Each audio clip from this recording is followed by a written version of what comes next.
आप अपना परिचय बताइए। मैं पवन कुमार बिंद, प्रदेश कोषाध्यक्ष, शिक्षा में शिक्षक पात्रता एसोसिएशन उत्तर प्रदेश। आप जो यहाँ पर आए हैं, आपकी मांग भी यही है जो भाई जो अभी हाँ जी ने बताई? हाँ, जो ये मांग मेरी भी यही है और मैं यहीं प्रदेश सरकार से निवेदन करूँगा कि जिस तरीके से उत्तराखंड की सरकार टेट पास शिक्षा मित्रों को सहायक अध्यापक बना दिया। आज 13 जून है और आज शाम को आप यहाँ से चले जाएंगे या फिर कुछ दिन रुकेंगे? अब यह प्रदेश अध्यक्ष निर्णय लेंगे कि हम आगे क्या करें। आप देख रहे हैं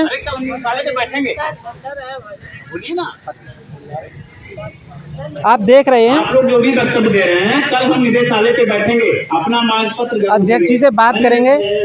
पुलिस प्रशासन से भी बता दिया है और मैं अनशन पर भी बैठूंगा।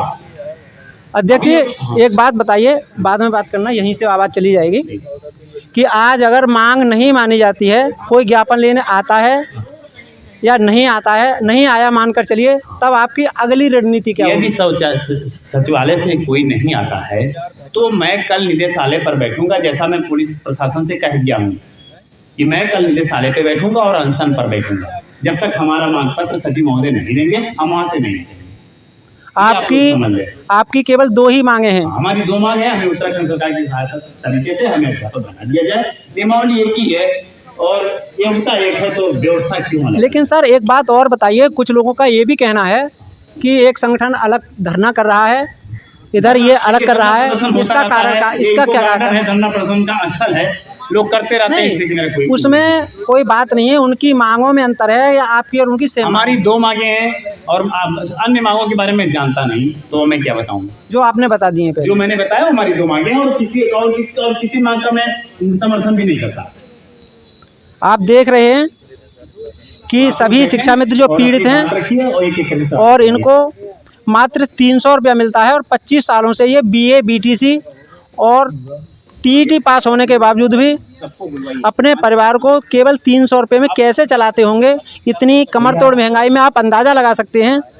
लेकिन सरकार 2017 से समावेश जब से रद्द हुआ है, तब से ये शिक्षा मित्र लगातार अपनी मांग उठा रहे हैं।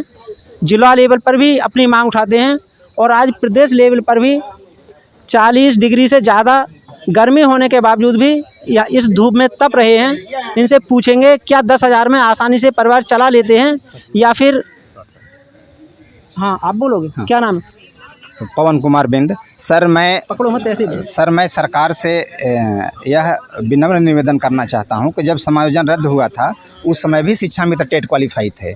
यह नहीं है कि नहीं शिक्षा मित्र योग्य थे। तो यदि सरकार चाहें तो, माननीय मुख्यमंत्री महोदय चाहें तो, जो ऐसे शिक्षा मित्र जो 2013-14 के टेट क्वालिफाई हैं, उनका समायोजन भी विधिक तौर तरीके से बहाल भी करा सकते हैं। अच्छा, समायोजन से पहले आपको 40-42 हज़ार रुपये मिलता था। हाँ। उस समय भी यही योग्यता थी जो आज है? हाँ, जो यही योग्यता थी। हम लोग समायोजन से पहले क्या सुप्रीम कोर्ट ने जो आदेश दिया था उसमें कुछ ऐसा है कि जिन शिक्षा मित्रों को TET पास है उनके लिए रख लिया जाए, या सबको बराबर में 10,000 रुपये देने का आदेश? समायोजन के समय हम सारे लोग TET पास थे, लेकिन न्यायालय से, देखिए इंसान कोई भी हो, उससे बेसिक चूक हो सकती है। हो सकता है न्यायालय को निर्णय देने में बेसिक चूक हो गई हो, लेकिन न्यायालय को भी चाहिए था कि जो टेट क्वालिफाई शिक्षा मित्र हैं उनका समायोजन बरकरार रखना चाहिए था, उनको सहायक अध्यापक पर बरकरार बने रहने देना। क्या आप इस बात को स्वीकार करते हैं कि कोर्ट ने भी आपकी अनदेखी की है? हाँ, हम इस बात को मानते हैं कि सरकार न्यायालय से भी बेसिक चूक हो गई है, उसे न्यायालय को सुधार लेना चाहिए सरकार से मिलजुल करके। क्या सुप्रीम कोर्ट ने जैसा फैसला दिया है उसी फैसले के आधार पर क्या सरकार आपके लिए कोई राहत नहीं दे सकती? नहीं, सरकार राहत दे सकती है। सरकार न्यायालय से यह मांग कर सकती है कि जो शिक्षा मित्र समायोजन रद्द होने से पहले टेट क्वालिफाई थे उनका समायोजन बहाल कर दिया जाए। अच्छा, ये दशा केवल उत्तर प्रदेश में ही है इतनी दयनीय कि मात्र 300 रुपया मिल रहा है शिक्षा मित्रों को 25 साल नौकरी करने के बाद, और सहायक अध्यापक की पूरी योग्यता रखते हैं, और शायद सहायक अध्यापक का पूरा काम तुमसे नहीं लिया जाता होगा? नहीं सर, विद्यालय का हर कार्य हम लोग करते हैं, नामांकन से लेके जनगणना, BLO हर एक काम करते हैं। जितनी सरकार जो काम एक सहायक अध्यापक करता है वो सारा क्या उसी काम को शिक्षा मित्र मतलब आप भी करते हैं? हाँ, शिक्षा मित्र भी करते हैं, शिक्षा मित्र कर ही रहे हैं। यह नहीं है कि नहीं शिक्षा मित्र नहीं कर रहे हैं, लेकिन एक ही विद्यालय में बराबर का हम लोग काम कर रहे हैं, लेकिन जहाँ वेतन की बात आती है हम लोगों को अल्प मान दे दिया जा रहा है और उन लोगों को पूर्ण मान दे दिया, पूर्ण वेतन दिया। आप समझ रहे हैं, देख सकते हो, हमने इनसे बात की और इन्होंने बताया, जैसे इन्होंने बताया उसी के आधार पर कि 25 सालों से बराबर नौकरी कर रहे हैं। इनमें से 50,000 शिक्षा मित्र ऐसे भी हैं जो टीईटी पास हैं। एनसीईटी की गाइडलाइन 2011 के बाद टीईटी और उसमें जोड़ दी गई है, उससे पहले स्नातक और बीटीसी थी जो इनके पास पहले से थी ही, लेकिन 2011 के बाद बीटीसी एनसीईटी ने टीईटी की परीक्षा और अलग से लगा दी। जो इस उम्र में जो शिक्षा मित्र 20 साल से या 15 साल से पढ़ाई छोड़े हुए थे, उन्होंने इस उम्र में आकर के हज़ारों जो समस्याएं थी उनको झेलते हुए टीईटी की परीक्षा भी पास कर ली। कुछ शिक्षा मित्र ऐसे भी होंगे जो सीटेट की परीक्षा भी पास किए हुए हैं, उसके बावजूद भी सरकार इनको मात्र 300 रुपया दे रही है। ये बात हम वीडियो में आपको पहले एक बार और बता चुके हैं कि प्रशिक्षित शिक्षा मित्रों को जो सहायक अध्यापक की बराबर योग्यता रख रहा है उसको मात्र 300 रुपया दिया जा रहा है।